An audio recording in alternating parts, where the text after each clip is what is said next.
What's going on, guys? Welcome back to another video. Before we get into the video, feel free to click the link in my description and donate to my GoFundMe page. I am raising money to get a new camera so I can produce better and higher quality content for you. If you want to, you can comment below this video I donated and I will shout you out in my next video and sing about you in the shower. I really enjoy making these videos and I hope that you have enjoyed them so far as well. Feel free to click that link, and without further ado, let's get into the video.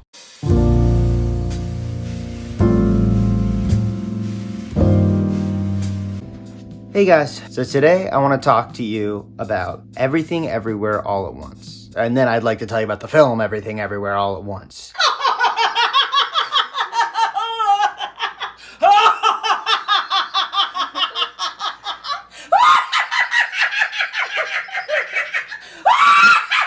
This movie is a science fiction movie that's really been blowing up lately. It has really stellar reviews. Some people calling it one of the best science fiction films ever made, if not one of the smartest. And I'll go into detail a little bit why that is, or why people are saying that. But let's start with the history of science fiction films and kind of where we ended up today. Science fiction has existed early on with books like Frankenstein, and it really started when people realized that science was advancing at a rate that things we never considered possible before were now possible. And not only were they possible, if it's popsicle, it's possible.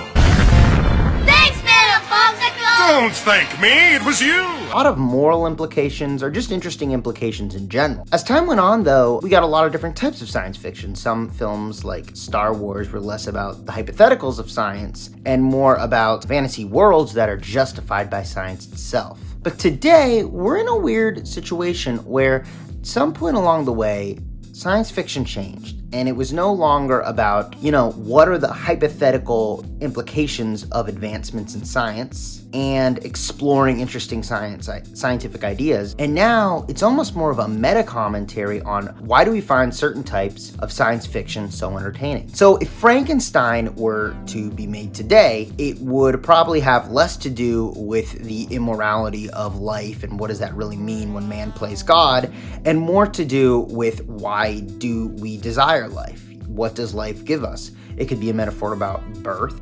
It could be a story about how we put on airs to impress people. We create people. Frankenstein created a monster the same way we create false personas to present to people. I think that'd be the route that science fiction went today, because we are actually literally starting to question why we make science fiction. We can see this in shows like Rick and Morty. That's probably the most current example, the most perennial example. Rick and Morty being a science fiction show, similar to something like Futurama. Though if you've seen Rick and Morty, other than its kind of off-the-wall humor, what makes it so interesting is that oftentimes the science fiction of the episode will mirror the actual internal moral conflicts that the characters themselves are going through. So, for instance, one of the biggest premises of the show is that Rick, the scientist, has made a citadel of nothing but clones of him. And this has existed in the past. Even if you look at comic books, Kang the Conqueror had a citadel of Kangs. Except with Rick, the commentary is more that Rick did this to create a multiverse where his ego is constantly cultivated. This is new. This is a new type of science fiction. It only really came around within the last 10 years. Maybe 5 to 10 years. It could be even less. So this brings us to the film today, Everything Everywhere All at Once. So the main premise of this film is that a woman named Evelyn, who seems to be, I think, a first-generation immigrant to America. I think she's either a first or second generation. She runs a dry cleaning business with her daughter, Joy, and her husband. The business is not doing so well. They're in the middle of an audit, and it turns out she's neglected a lot of her financial duties she should have been looking over as a business owner. However, we soon learn she's not only neglecting her financial responsibilities, she's neglecting her family as well. She doesn't pay them a lot of interest, and specifically her daughter, she's seemed to provided some sort of emotional neglect. Her daughter's gay, and which seems to be a big thing for her daughter, is also being neglected. Eventually, we learn not only is she neglecting her family, her business, but she's also neglecting herself. Anyways, Evelyn goes to the audit, but when she gets there, she has a weird conversation with her husband. For a brief moment, he seems to be a different person, and he tells her, "I'm from another reality. I'm from another universe. And That's the primary call to adventure. I'm not the same husband that you were just with. You need to go on an adventure. And that call to adventure is so worthwhile that it justifies the particularity. Everybody, it's like lights go on. They think, I see. You're actually, in another timeline, a famous inventor. That's what you should become, and they think. And not only that, that's what you could become, because that's what you are in the deepest sense. Yes. Who invents a way for people to send thoughts and ideas, or take thoughts and ideas from alternate versions of themselves. But your technology's in jeopardy, and someone is seeking to destroy the whole universe by some way, we don't know how, but there's a risk. That's the beginning of the film. So when I went into this film, I thought the angle they were going with, my interpretation of it, was I thought this was going to be a movie about having attention deficit disorder. I thought the idea was that people are so bored in their day-to-day life that they space out and think about fantastical realities. And in Evelyn's case, I thought what would happen is, I thought the movie would take place over maybe a week, where she would occasionally space out, think of these alternate realities, this grand adventure, and neglect her day-to-day life. But the film ended up being so much more. Once it introduces the idea of taking conscious ideas and going to different realities and taking ideas from different realities, it doesn't stop. This isn't a week in Evelyn's life. It's really only a few hours. But because she's going to so many universes within this time frame, it becomes this major epic. And there ends up being a lot of humor because, like the aforementioned Rick and Morty, the way the movie progresses is once it introduces a new concept, a new take on the multiverse, you have to pick up on it really quickly to understand half the jokes and half the commentary that's made. For instance, one of the concepts is that it's an action movie. I didn't mention that earlier, but it's a fighting movie. The people who are trying to stop Evelyn are all masters of some martial arts form or another. So Evelyn, in order to combat this, has to go into realities where she's also a skilled fighter. Point in the film, Evelyn needs to learn how to fight a specific way, so she starts kind of like dancing like she's at a disco. And that's because in another reality, there's a version of herself who's really good at disco, and because of that, she ends up being a really good fighter. And this is the premise throughout the whole film. Both Evelyn and the people she's fighting are grabbing concepts and ideas from different realities and integrating that into the way they fight. What makes Evelyn special, though, is we learn that her understanding of people, her willingness to understand people, is actually what gives her an edge. She can go to a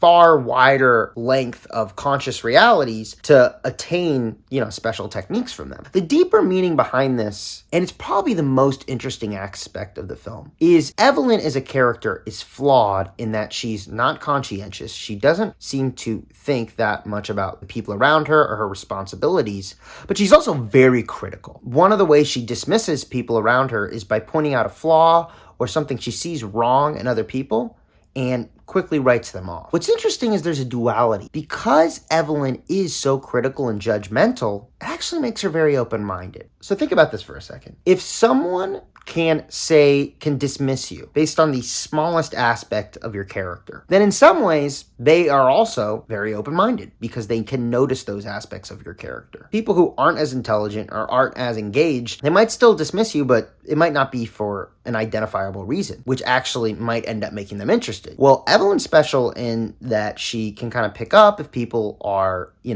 she wouldn't be so easily manipulated by something like that. She's very critical and she's very open-minded. Or not open-minded, she's very critical, and she can notice the smaller aspects in people's emotions. So, for instance, she kind of makes a few comments about her daughter being gay early in the film and dismisses her.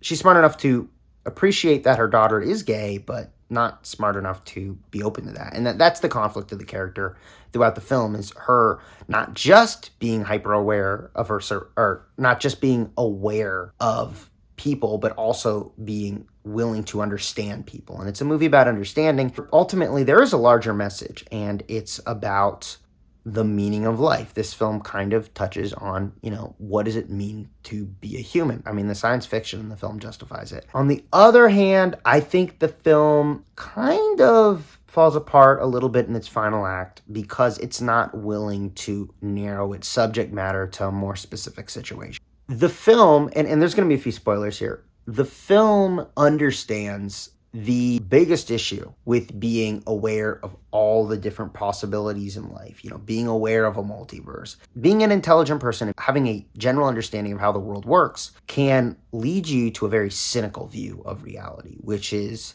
everything in life is very arbitrary. It's based on a few decisions. And when you boil it down, nothing is meaningful. There is no meaning in life because anything could be possible. Anything could happen at any moment. The world is chaos. That's the biggest conflict of the film. And the film reconciles this, and here's kind of where the spoiler, not spoiling plot, but kind of spoiling the themes of the movie. The film reconciles this by stating that, sure, in theory, nothing matters, but there are things that matter to you, and you need to recognize those things. And that's kind of how, there's a very poignant scene at the very last line of the film, which kind of summarizes this. It's sort of a very profound philosophical way to look at the world, that it's a mature in that it doesn't justify Evelyn's lack of awareness, the fact that she was willing to kind of let her life sort of tumble, but it does accept the fact that even though she is this way, that doesn't mean there isn't meaning out there. There is truth, and that's important. But here's my problem. I want to compare this film to another film that deals with science fiction very well and kind of does this science fiction meta commentary where the actual science fiction itself, a deeper philosophical challenge. And that would be this film, Eternal Sunshine of the Spotless Mind. So in that film, the concept, and there's going to be some spoilers for that, the concept of that film is that Jim Carrey's character and his girlfriend have been fighting. So his girlfriend went in and erased all her memories of him. That there's this technology in that world that you can erase your memories of people. Jim Carrey, ultimately has to consider if he wants to do the same thing. What makes this really interesting, though, is that the bigger metaphor of this film is, are our relationships built off ignorance? Are we willfully ignorant of another person's flaws and character conflicts? Is that what makes us want to be in relationships with people? Do we only tolerate people because we choose not to see the bad sides of them? And there's a beautiful scene at one point in the film where Jim is talking to his girlfriend and both of them have erased their memories of each other. And I don't know if I'm going to remember it right exactly. Both of them have erased their memories of each other and they're just meeting each other for the first time. But what they find out is that both of them in their previous life, essentially at this point, because they have new memories of each other, they chose to erase their memories of each other. And we actually see if I remember right, it's a voicemail of Jim Carrey saying all the things he hated about his girlfriend before he erased his memory of her. And this voicemail is playing throughout a room with both Jim Carrey and his girlfriend, and they're standing there and they're listening to the voicemail. At some point, he realizes, yes, this is a person that I apparently hated. I'm listening to myself say it. And he looks at her and they basically agree that they still want to do a relationship. And the greater commentary of this is they are purposely ignoring his history. He's purposely ignoring his past. It's sitting there, it's yelling in his ear, but he's choosing to make the same mistakes again because it makes him happy. And is that right? Is it okay that we make the same problems for ourselves over and over? And it's such a deep concept. And it's so powerful because it explains why people are in relationships or even in broken relationships or healthy relationships. Why do we do this over and over again? But my point being, with bringing this up, is that Eternal Sunshine of the Spotless Mind chose to focus on a very, very specific aspect of the human experience, and that's relationships. Everything Everywhere All at Once, especially based on the name, chooses to focus on basically the experience itself, a much more general and honestly vague concept.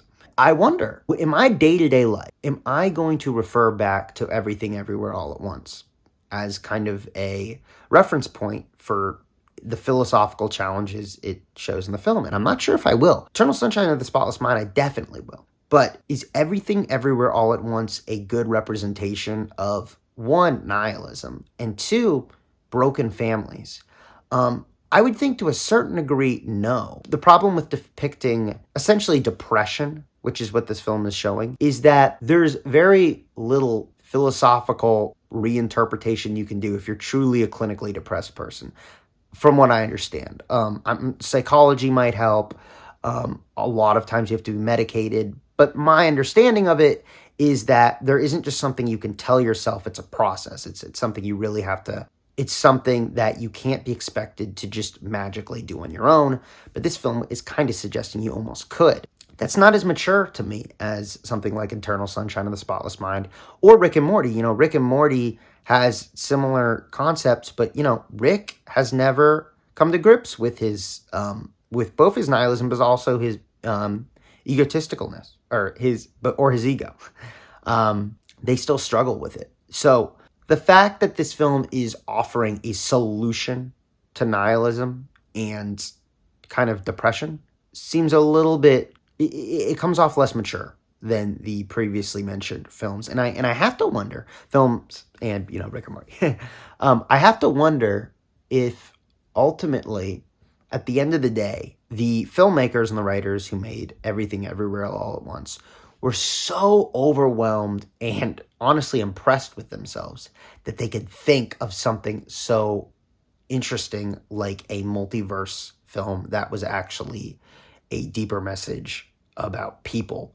They were so incredibly impressed that they wanted to present this film as this great triumph of human will and human morality.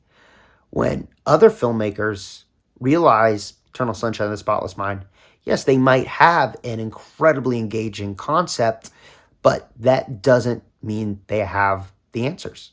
They understand that something exists out there, and they have a story that represents that concept, but they don't have an answer, and all they can do is passively observe. I think that that's fair. I mean, if you're smart enough to realize that there's an issue, you should be smart enough to realize you can't solve the issue. So anyways, the film, I'm really only focusing on one aspect of of the film in this movie, or in this video.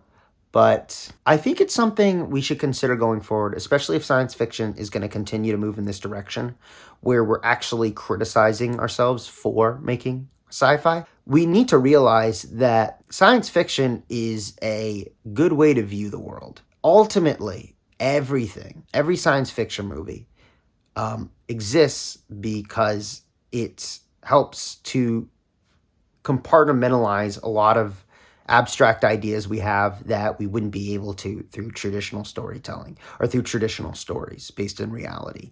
Because of that, we need to realize science fiction is only scraping the iceberg of, you know, abstract thought. And we need to remember that in order to tell good science fiction, we still need to chain ourselves to, you know, the truth to a lot of moral situations. Anyways, it's a really good film. But I think it's just the beginning of what could be a great era of filmmaking. So imagine that you offered people, here's the offer. Offer one. You don't matter. It's a really, say, the narrowest of materialist viewpoints is you weren't here, then you were for a brief period of time, and then you're gone, and that all washes out in the endless sands of time. Nothing in your life is significant. Nothing about humanity is significant. Nothing about the world itself is significant. It's all a matter of blind, random chance, and it's all the same in the end. Who cares in a million years, right? And the price you pay for that is insignificance. But the advantage that you gain from that is that fundamentally you have no responsibility because nothing you do matters. And so then there's no moral burden, there's no obligation. And of course, if you can gather expedient pleasure while you're deteriorating pointlessly, then that's all to the good. So it's a libertinism as well. And that's inviting, obviously, because short-term pleasure is by definition inviting. And so you can abandon any pretension to a relationship with the infinite and consider that only a sign of delusion and weakness. Assume that your life is material and irrelevant. It doesn't matter. And then you can shrug off all responsibility and pursue short-term pleasure. Well, there's some real advantages in that. It's a very easy pathway. The alternative is, as far as I'm concerned, is no, you don't understand. You are the center of the world. As center of the world. It has many centers. And you do partake in this process of casting the potential of the future into the reality of the present and the past. That's what your consciousness does. And the quality of what you produce is dependent on the ethics of your choice. Your choice between good and evil in every moment is what determines the course of the world, and that's on you. It's like, well, that's deeply meaningful, but it's unbelievable. It's ultimate responsibility in the literal sense. And I think that in order for us to set things right, we have to understand that we have to take on that burden of ultimate responsibility, as if it's not only as if it's ours, which it is, but as if there isn't anything better that we could do. And to say, look, you have an ethical obligation to lift the heaviest load you can possibly conceive of. That's the primary call to adventure in life. And that call to adventure is so worthwhile that it justifies the particularity. Everybody, you need a meaning to set against the suffering and to protect you against that temptation towards malevolence. You need that. Well, where's the meaning to be found? Well, it's not happiness. It's not short-term pleasure. It's not self-development. It's not self-esteem. It's none of those things that are so focused on the individual psyche even. Yeah. It's literally the stumbling uphill towards the city of God.